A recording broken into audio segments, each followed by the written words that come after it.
Hello, I'm Anna Mackay, and this video is titled Sampling Distributions. So it's the distribution of samples, if you like. Let's get straight on with an example before we go to the theory. So, imagining that you have that X is the weight of an egg, and therefore S12 is the total weight of a carton of 12 eggs. So you've got your individual weights of each of the eggs, and S12 is the sum of each of those weights.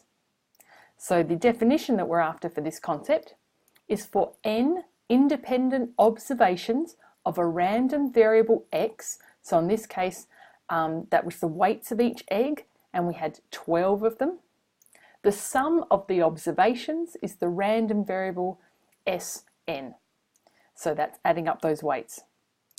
The distribution of Sn is a sampling distribution and has a mean n times by mu and a standard deviation of sigma square root n.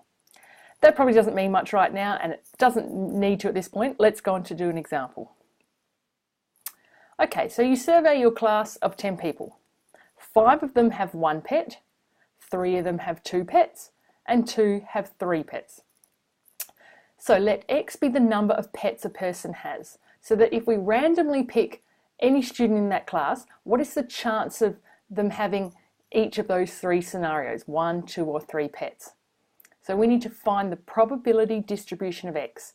So that means we need to find the distribution of the probabilities.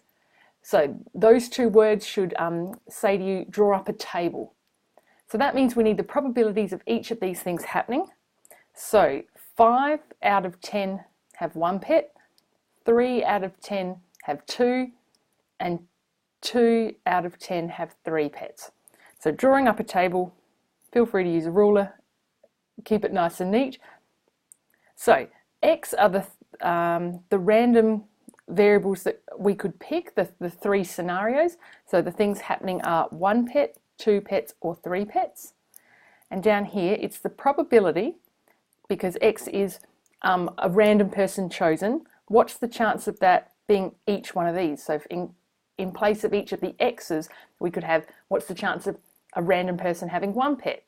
What's the chance of a random person having little x is equal to 2 pets? So that's a reminder of what that means.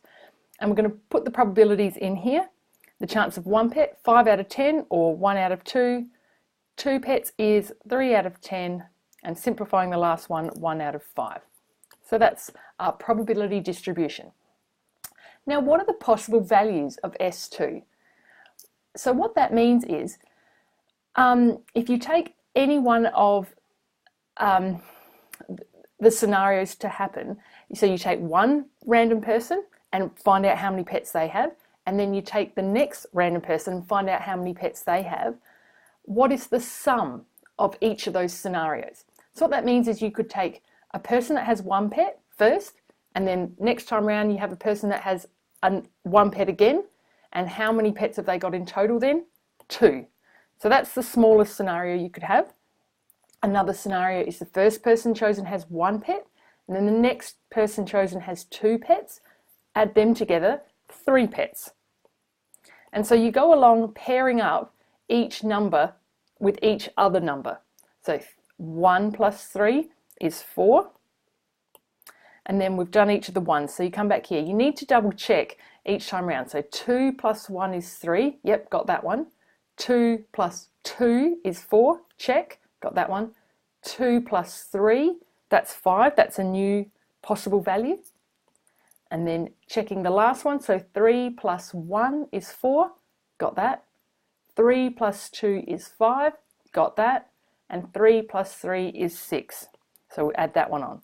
So they're the possible values for this distribution, for S2, the sum of the number of pets that 2 people have.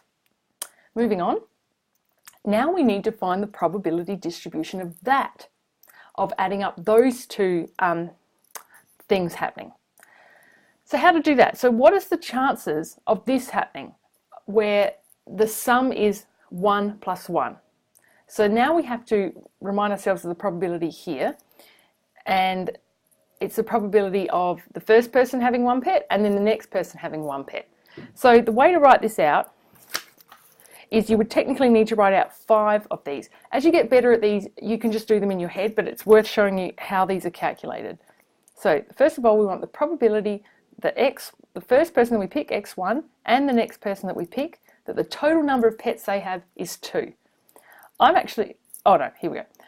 So that is a half times a half. And you work that out and you would get a quarter, and so that's the number that goes there.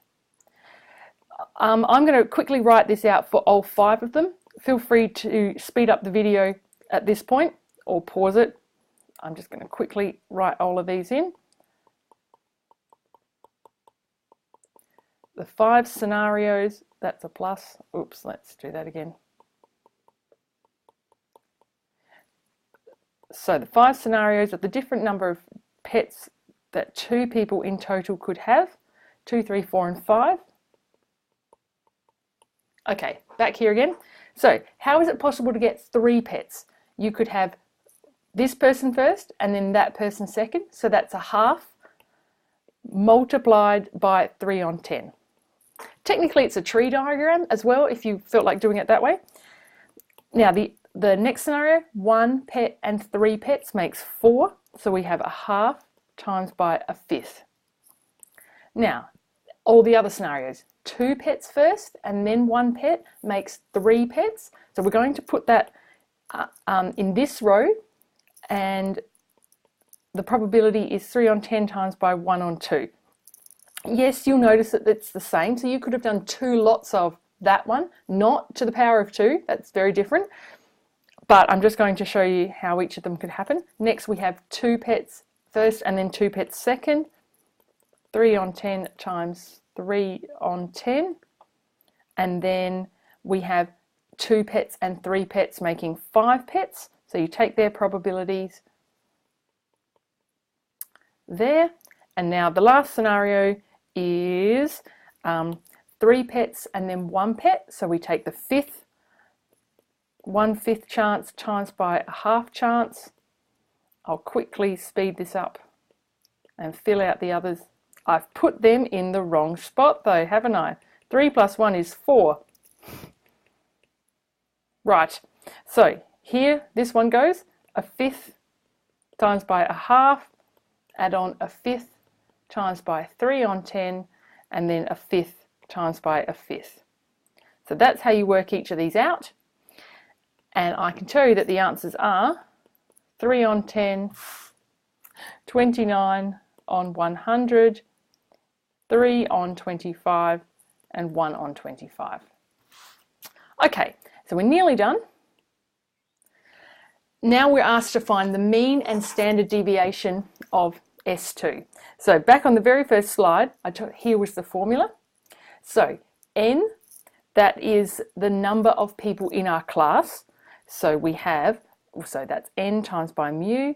We have 10 times by mu. Well, what is our mu? Well, that's actually our expected value. And our standard deviation we would need to calculate. So you actually need your calculators first. So I'm going to switch over to that. Now, using this table here, that's going to be list 1 and that's going to be list 2. So let's head over to that.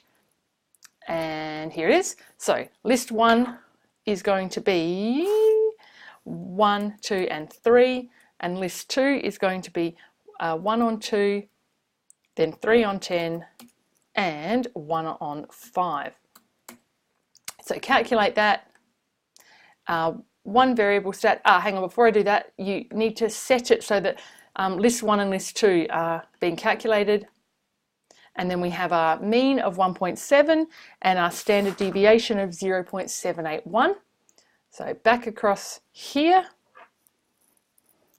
I'll write those down, that we had a mean, well, sorry, so we had N times by mu is equal to 10 times by 1.7, and that's equal to 17. And our standard deviation formula is the standard deviation times by the square root of n, and that came out to be 0.781 times by the square root of 10. Now it's not square root of 2, but it's not related to that n there. And the final answer for that is 2.47. What they mean I'm going to go on to explain in another video. So that's just the theorem of how you calculate those at this point in time. Okay, that's the end of this video. The next video in the series is called the distribution of sample means. Thank you.